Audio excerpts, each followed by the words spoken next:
Hello and welcome to Witchy Wellness Radio. I'm your host, Lauren Chalantani, women's holistic health coach and fellow recovering perfectionist. This podcast was created to show you that your body is not in the way, it is actually leading your way.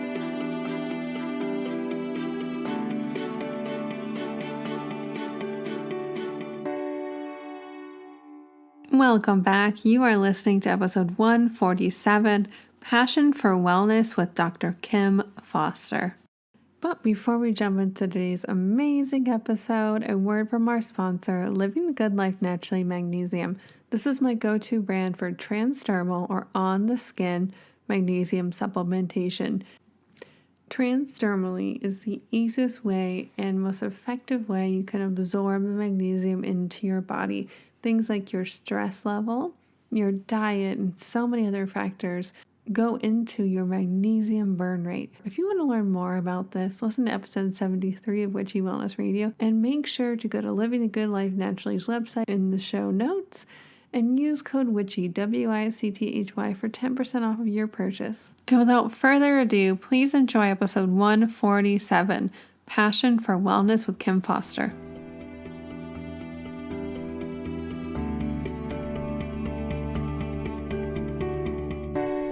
Hello, everybody, and welcome back to Witchy Wellness Radio. I am your host, Lauren, and this is the show you learn how your body and emotions are not in the way, but actually leading the way. And today we have the wonderful Kim Foster here to talk about how to pursue your passion for wellness and even build a business in wellness that gives you the freedom, flexibility, and fulfillment.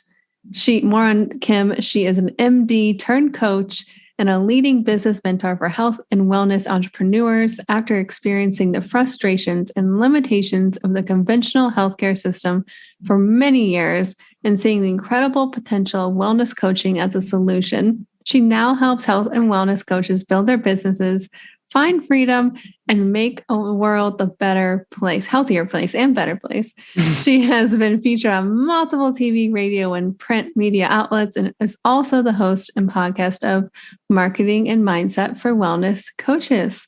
Welcome to the show, Kim. Thank you so much, Lauren. Thank you so much for having me on. I'm really looking forward to talking to you. Likewise. I know for me, I love everything wellness. Anything business mindset. I know a lot of people here are deeply passionate about health and wellness, whether it's, physical, how you feed your body, emotionally, all of the spiritual thing, all the things that come with wellness, that are so passionate that are maybe looking for an opportunity to grow that passion and to help other people. And I felt like you are that perfect opportunity that matches those two interests on here. But I would love to hear first off how that transition, that we read our intros, they seem so seamless and so easy. And it was like this spark of an idea that I'm going to do this now. I'd love to hear your kind of hero's journey from coming from a medical background to now a coach and now leading business mentor for other people to start their own coaching businesses. Yeah, well, you're right. It has been, it's quite a journey. It sounds just like how you described it in one sentence. It sounds all nice and smooth and easy and logical, but it was, of course, the reality is anything but, as you can imagine. And so I practiced medicine for almost 20 years. So I decided that I wanted to be a doctor when I was 17. That was what I wanted to do. I wanted to heal the world. I was all young and idealistic. And that was a really obvious thing, right? Like you want to help people with their health, you go into medicine. So that's what I did. And it was a wonderful career in a lot of different ways, but I certainly started to see some signs early on, and it just got louder and worse as I progressed because, as I'm sure you know, Lauren, there's a whole lot of things that are broken about our healthcare system, about the way that we deliver healthcare, and it got increasingly frustrating for me professionally. So there was a lot of professional frustration that was happening. The things that I thought that I was setting out to do were not the things that I found myself doing on a day-to-day basis. And I was just not helping people in the way that I wanted to help them. Personally, too, like I found that at a certain stage, of course, I had 2 kids. So I had 2 young boys at home. My priorities had shifted a whole lot compared to when I was 17 and thought, well, I'll just go and be a doctor. Like there was just other demands, and I needed a lot more flexibility and freedom than I found myself in. I had really put myself into a quite limited box. And so I realized that I needed a new way for myself personally. And I knew that I wasn't really walking the walk. I wasn't taking care of my own health and wellness in the way that I wanted to, because I was, just divided between all these demands, and I wasn't happy or fulfilled and all of those kinds of things, right? So there was it was a perfect storm. A lot of things were happening all at once. And I realized that there was, that I needed to find something else, but I had no idea what that thing was, because health coaching wasn't really a thing like back in the day. It just wasn't. It's not what it is now. And so when I discovered that this concept of health and wellness coaching, I was like, oh my God, that is exactly what I want to do. And if it had been a thing, honestly, when I was first, applying to med school and all that stuff, that might have been the path that I'd chosen, because it really represented everything that I thought I wanted to do as a doctor. So when I discovered that, then I was like, okay, this is what I need to do. Of course, that just sounds like that's nice, easy, just decision, flip the switch and off we go. But, there was a journey that happened after that too, because I had to wrestle with a lot of things about my identity. I had to deal with a lot of like external stuff. Like my family was quite concerned, and the society is just not really in support of doctors who want to change track, essentially. So I had to deal with a lot of that stuff, and also some logistic practical things like money, for example, and learning how to be an entrepreneur, so many things. Anyway, so that, that's kind of like a high level of all of that journey that I went on. Yeah, I love hearing the journey process of it, because we all have different stories, but we all come to that point where you get to the point in your life where you're like, this is not what I thought it was going to be. Exactly. Is there another option? And even if you don't know what the other option is, or you might ask, is there more to this Groundhog's Day of a rat race that I find myself thinking, that's enough. And for me, it took me a while to figure out what I wanted to do. It's almost 10 years. I knew when I graduated college, I was going into a career that I was like, oh my God, this isn't for me. I knew right away. It's been a good career, but it took me that long to discover myself, to discover my passions, and discover how I could use those together to help other people. And it started out health and wellness. Now it's more mindfulness, but still health and wellness in there. Mm-hmm. And health coaching, health and wellness coaching blew my mind out of, like, it was just like, this exists. Yeah. And for people out there, I know if you're listening to Witchy Wellness, you have a big heart. You're very, very empathetic. And if you have overcome something in your life, you want to share it. You want to help other people. That's just who you are. And I know that health and wellness coaching, even if you haven't had any background in it, is a great opportunity. So, Kim, I would love to hear kind of, if you're passionate about health and wellness, what would be some good indicators that the coaching might be for you? Like, what are next steps? I know you have a program, but if you're the passion for wellness, let's start there. Yeah. Well, and that's really like the foundation of it. Because if you don't have a passion for health and wellness, then, that might actually not be the right career path for you, right? But I do find that's a common denominator for all of my, clients and students and everybody who kind of comes to my world. That is because a lot of us have that, right? A lot of people have that and want to share it. That seems to be a common thing. I don't know. Don't encounter too many people who have a passion for health and wellness and are like, let me just keep this all to myself. I don't find that is the case. So, but I do, that being said, so I think a passion for health and wellness yourself personally, but also a drive to help other people, like feeling like that calling to really share what you know, share what you've experienced, and help other people who are struggling to really find their own pathway to their optimal health or improved health or whatever it is that you want to help people with. But that calling and drive to really help other people.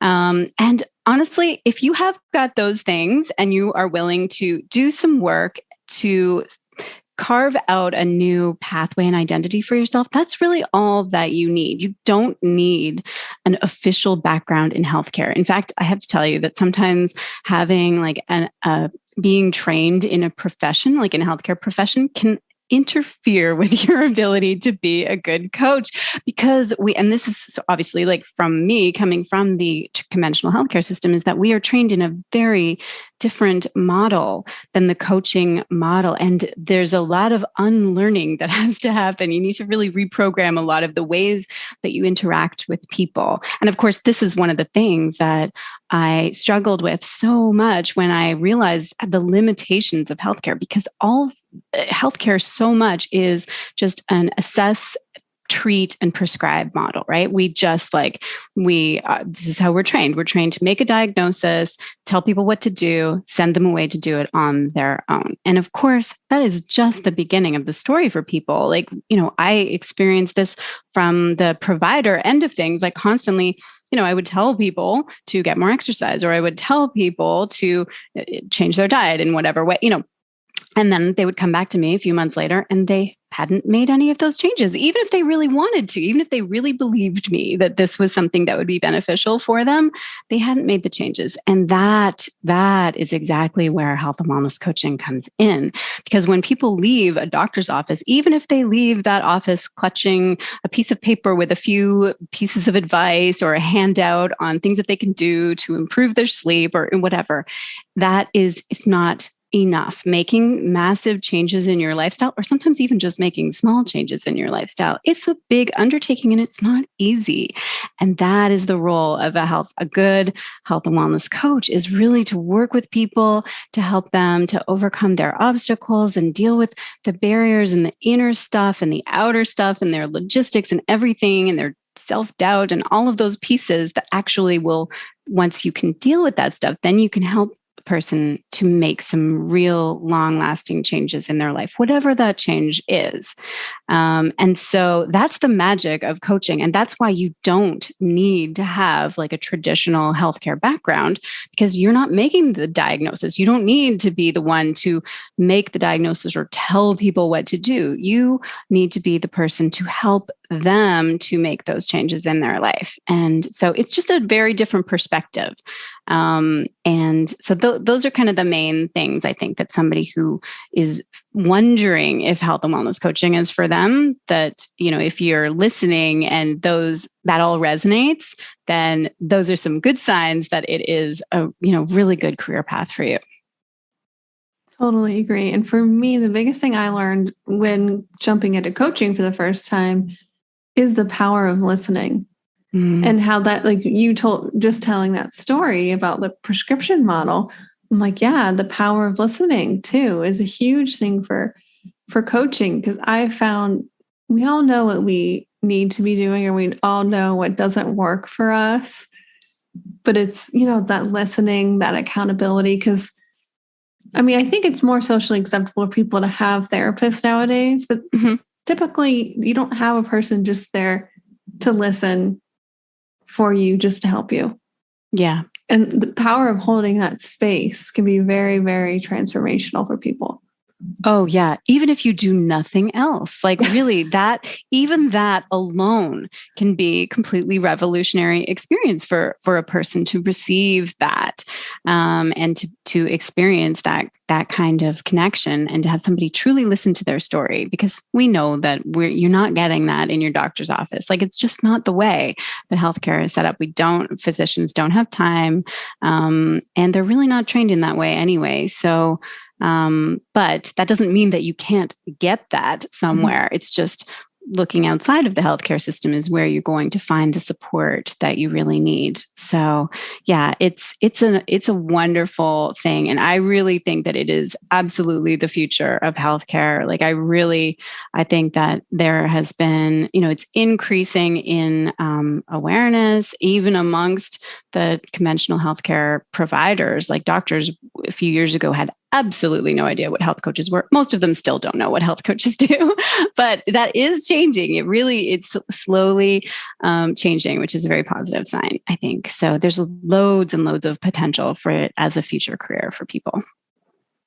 I totally agree. I know, like, bigger companies now, I think my dad's company, he works for a tech company, hire health coaches. Yeah. Which is so cool to see. And I have another friend who recruits for a company that it's all health coaches. Mm. And you're starting to see more things like that pop up. Exactly. Yeah. And just a few years ago, that was not the case. So it's changing. It's becoming much more mainstream, and it's going to continue to grow in popularity, because there's good research too now, which of course, like, doctors love their evidence and their research and stuff. And so there is good research to show that there are some huge benefits when somebody, when a person is getting health and wellness coaching versus just being told what to do. So there's massive changes. And I mean, that's what we all want, right? Is to have the beneficial outcomes. So yeah. Yeah. I just think of, like, I like modern medicine, especially emergency medicine. If something happens, I break my arm, we need it. I love it. But it is very much like the system itself is, and I say patriarchal, because you're telling you what to do.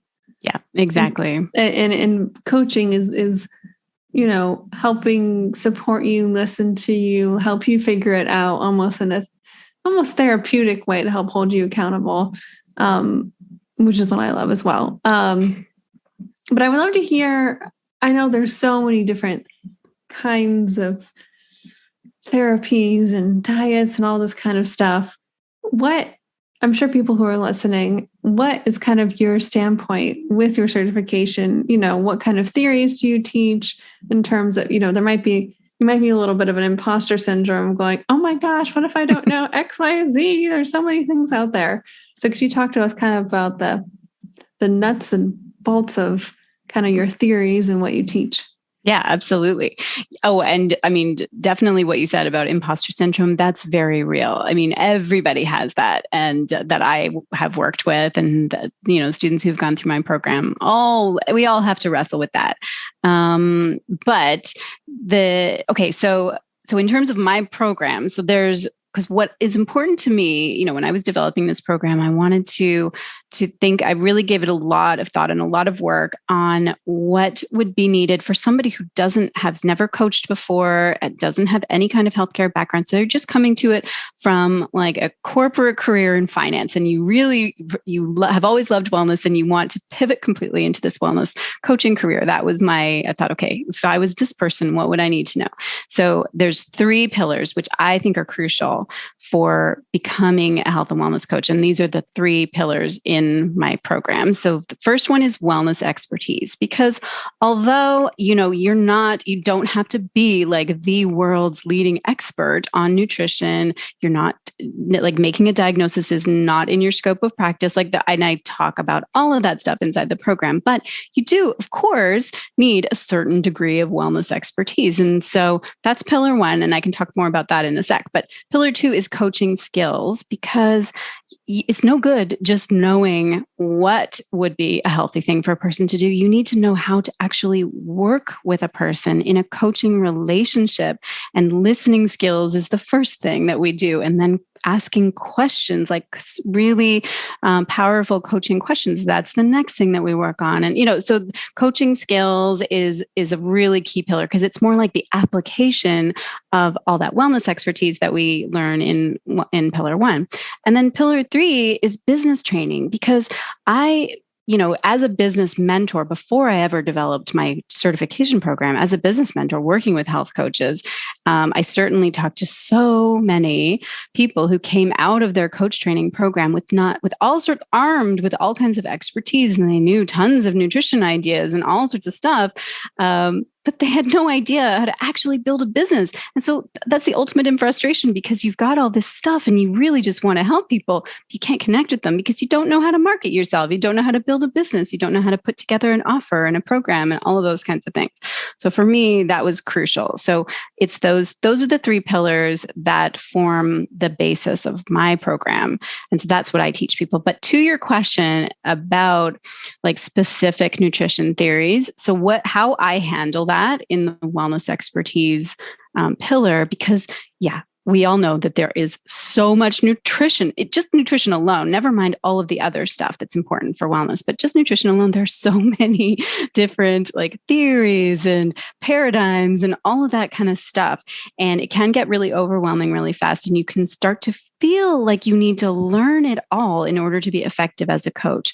But what I emphasize in my program is you don't need to learn every single like diet that's out there. That is not an effective use of your time. Also because it would be impossible anyway. And there's a ton of new, diets and nutrition theories that are coming out all the time. So what it is more about is really learning, and what I teach is more of the foundations of wellness, because it's so much more than just what you're eating and what you're not eating. It's so much more than that. It is I take a very holistic approach, and my program is all focused on women's wellness. So if you don't want to be a women's wellness coach, then my program is not the right one.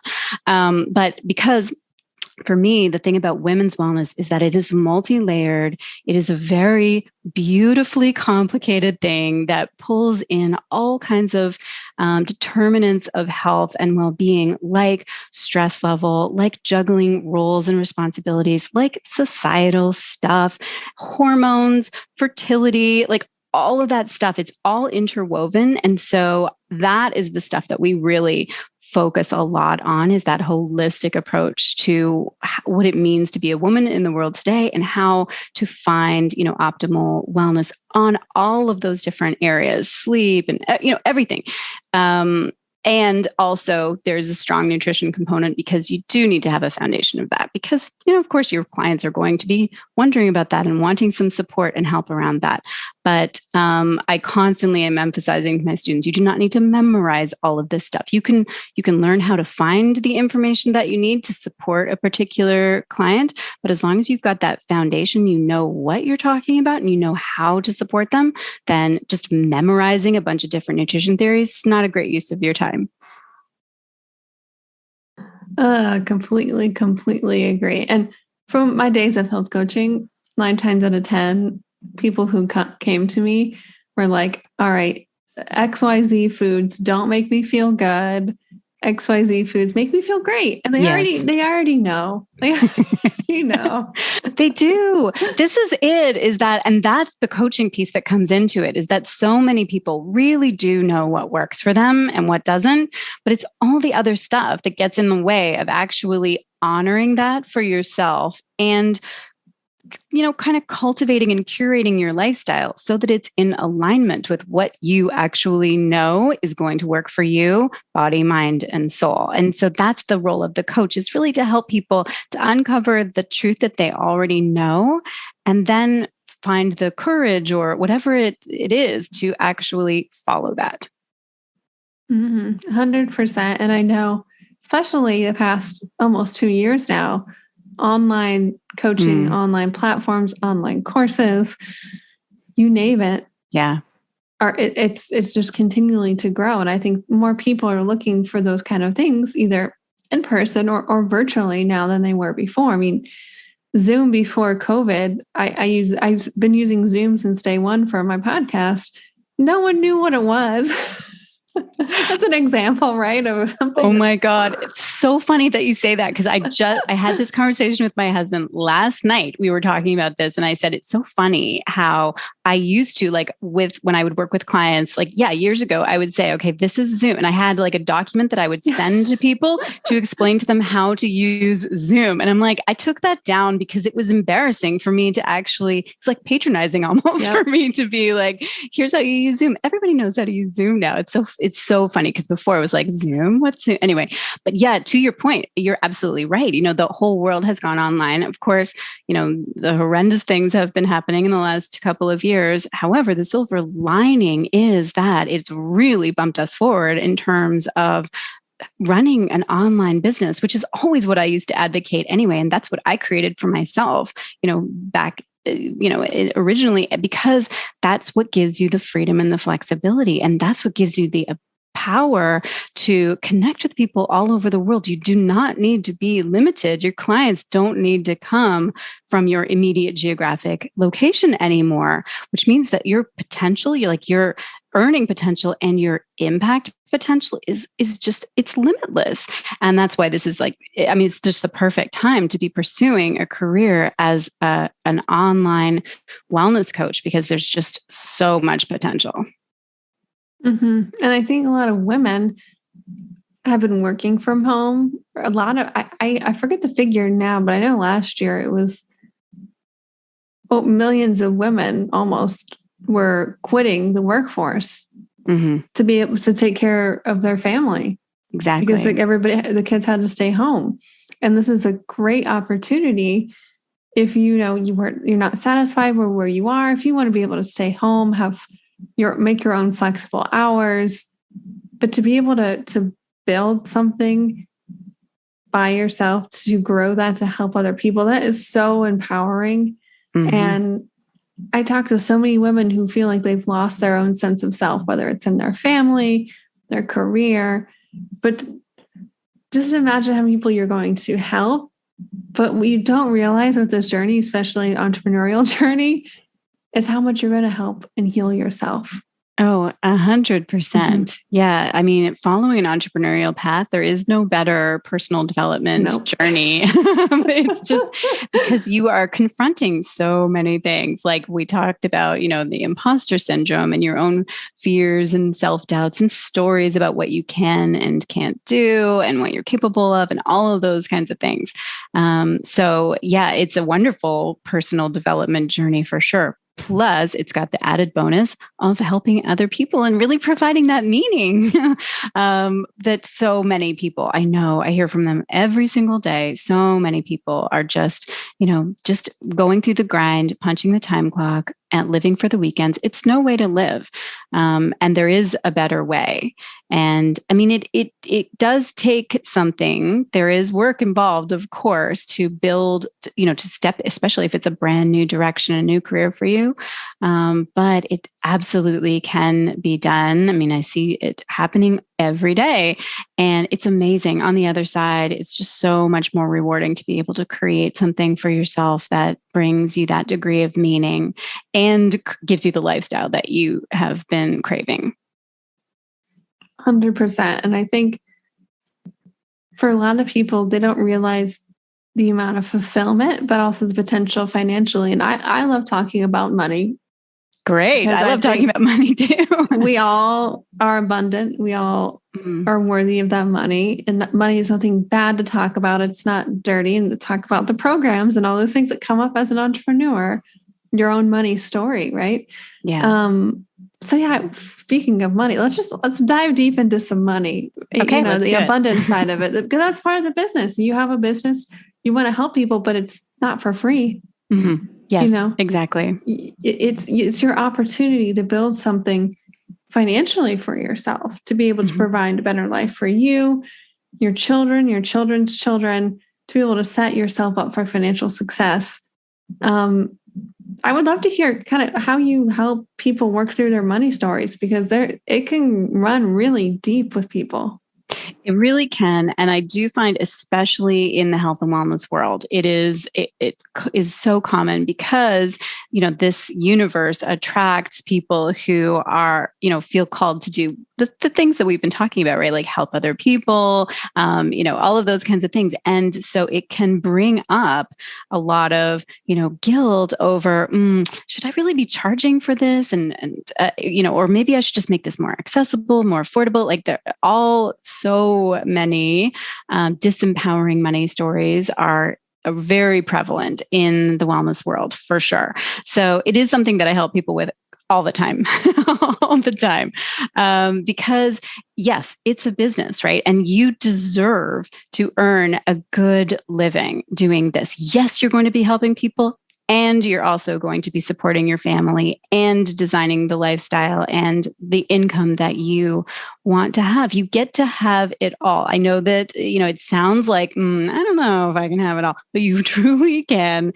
And that's as long as you give yourself permission to really go after that, because I have seen so many health coaches really undercharging, right? Like that is just such a common thing. And so much of that is because they are, feeling, like I said, that guilt, that kind of shame. They don't want to be like salesy. They don't want to come across as being, greedy or any of those things. But all of that is just your belief system, right? We grow up with all of these disempowering money stories. So when I'm working with people, to unpack that, that's where we start, right? Is like, okay, well, what are you like? Because it starts with becoming aware of what is your own mind, not people, but what is your own mind telling you about, is it okay to earn money? And you can't really guess at what your mind is telling you until you really take a look at and start to listen to it. Talk about listening skills. The first listening skill that you need to develop is listening to your own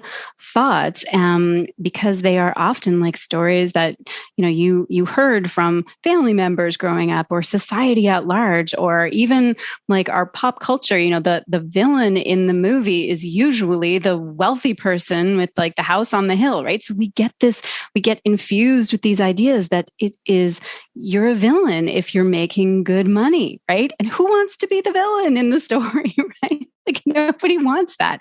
So we hold ourselves back. We don't charge what we want to charge because we think, well, that's going to turn me into the villain. And you're not necessarily thinking this consciously, right? And it's not until you really realize what the story is that you're saying to yourself, like, why am I afraid to charge? Well, actually, it's because I feel like it's going to make me look like the bad guy.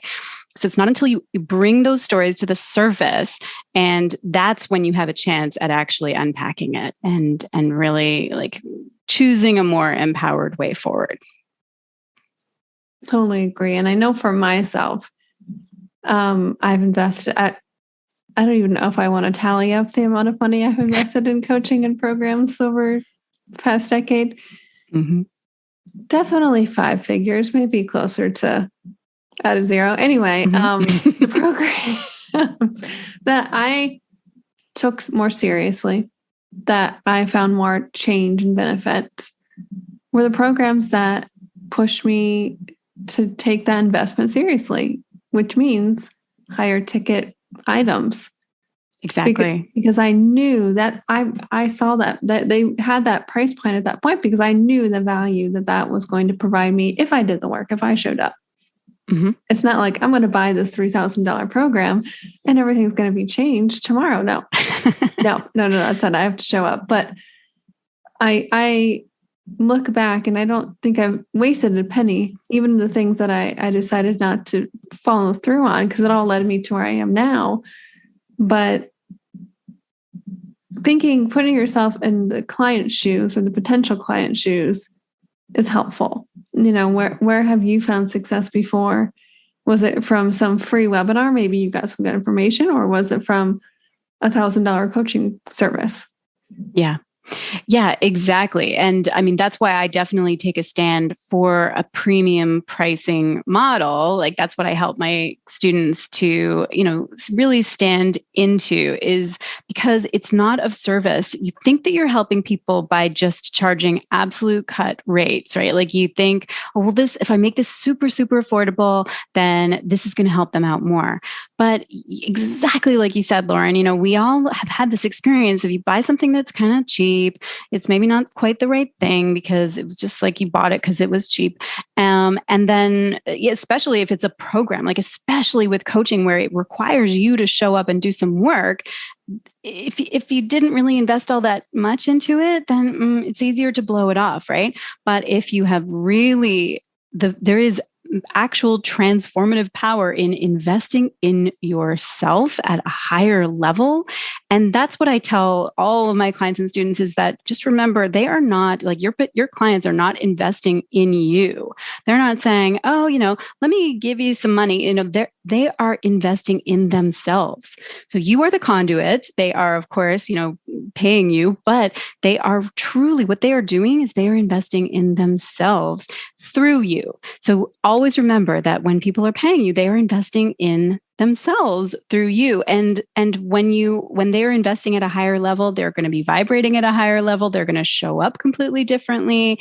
And that is in service of the transformation that you are hoping to help them achieve. It's not in service to them to charge them like some, basement level rate. And it certainly doesn't help you, because the flip side of this too is that if you're charging really low rates, you're way undercharging.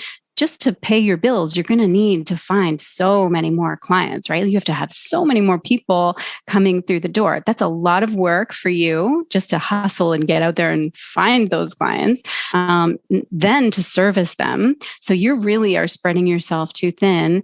And then, of course, you're not actually able to be as present with each of your clients because you've got too many of them. You're taking on so many just to make ends meet. And so then truly, you're not actually providing a premium service to your clients because you're trying to take on too much stuff. So people there's the power in them investing in themselves at a higher level. And there's also power in the fact that if you're charging premium rates, then you can be really, really right there with your clients and helping them every step of the way, supporting them through that, because you only have a smaller number of clients that you're taking care of at a higher level. Now, what this does actually bring up is a lot of people are like, well, that sounds like only the people who are able to invest at a higher level are able to get help. And that definitely comes up a lot, especially, like I say, in this health and wellness world, is that we're like, well, we don't want to leave people behind, right? But what I usually tell people about that is to remind them that there are other ways that you can serve your community. You can provide, and most people, as they start to grow their business, they're producing content, right? And a lot of that content is free. So you can help your community through free content that you're providing through a podcast or, videos or blogging or whatever it is that you're doing. You can do all kinds of free pieces that help people who are not quite there yet. They're not able and willing to invest at that higher level. And so you can definitely do. And of course, then there's other options like, you can do scholarships or you can help in charities. Like there are tons of things that you can do to help the world, but your business needs to be your business and it needs to make sense. It needs to be profitable, and you need to charge for your amazing work that you're doing in the world. Mic drop on that. I agree. I completely agree. That was going to be my last question, was what you just answered already. And to own it, to own that transformation, to provide that container and space for people to invest in themselves and to change. This is another level of wanting to help other people. Mm-hmm. This money story. Yeah. Oh, exactly. Yeah, it's powerful stuff. And because people don't talk about it nearly as much as they need to. I mean, it is changing. I'm finding that it is becoming slowly less and less of a taboo subject, but it is really a powerful thing. It's an energetic thing for sure. Mm-hmm. Oh my gosh, that's a whole nother topic for another podcast. Sure. We'll have to have you come back for that. Well, I feel like this is a great note to kind of start to shut things down for today's show. Was there anything else today, Kim, you wanted to cover before we start to wrap it up? I mean, I think we covered a lot of the topics, right? Like a lot of the stuff that I was hoping, to talk about. But I mean, just on a note, like I hear from a lot of people that they have those feelings of self-doubt, right? Especially people who don't come from a healthcare background. And that is something that I work really hard to dispel, is that, yeah, sure, I decided when I was 17 that I was going to become a doctor, but lots of people don't decide that, right? They don't go into healthcare. And that doesn't mean that you can't change career direction. And in fact, if you're feeling called to do it, you really owe it to yourself and to the world to do that. And, to really, there's absolutely ways to do it, but it starts with you accepting that call, really, answering the call is what I want to say. It is so worthwhile for you and for the world. So don't let those beliefs about what you can and can't do hold you back or stop you. Mm-hmm. Totally agree. Totally aligned with Witchy Wellness. And if you are listening to this episode and you're interested in learning more, all the links will be in the show notes to learn more about Kim and her programs and her coaching certification, which is called Wellness Coaching Academy. Is that correct? Mm-hmm. Wellness Coach Academy. Wellness Coach Academy. Yep. And if you guys feel inspired by this episode, please share it with somebody that you're thinking of. There's a reason somebody's coming up in your mind. Always make sure to subscribe, write a review if you guys like what you heard today. And we love closing every single episode the same way. Thanking you beautiful Kim, for your service and your time today and taking that own leap of faith on yourself. And now you've been able to impact other people's lives so they can help thousands and thousands of people as well. So that ripple effect is just beautiful. How may we, the listeners, as an act of gratitude, be of service for you in return today? Yeah, well, thank you so much, Lauren. I mean, it's just been such a pleasure to talk to you about all this stuff. It's so important. And I would say the best thing to do is, what I would love for people to do is, if this conversation has really sparked something in you and you're really feeling like this is what you are want to do, you feel called to do, you don't even need to be sure. You don't even need to be certain. Like sometimes we just wait, right? Until we're totally certain. You don't need to be, but I want you to explore, give yourself the permission to explore it. And a great place to start is at my website. So all of the information about what I do in the world is at my main website, drkimfoster.com. But if you're curious about following this career path, then I have a free wellness coaching career guide that I put together that you can grab, download, and make yourself a cup of tea and look through that and think about that. And you can grab that at drkimfoster.com/career guide. So that's my ask. That's what I want people to do. Ooh, paying it forward and ask. I love it. Well, thank you so much, Kim, for coming on the show today. It was such a pleasure chatting all things wellness and a little bit of money at the end. Mm-hmm. Gotta love it. Yeah, this has been great. Thank you so much, Lauren. And remember, open up, surrender, trust, and let your body lead the way.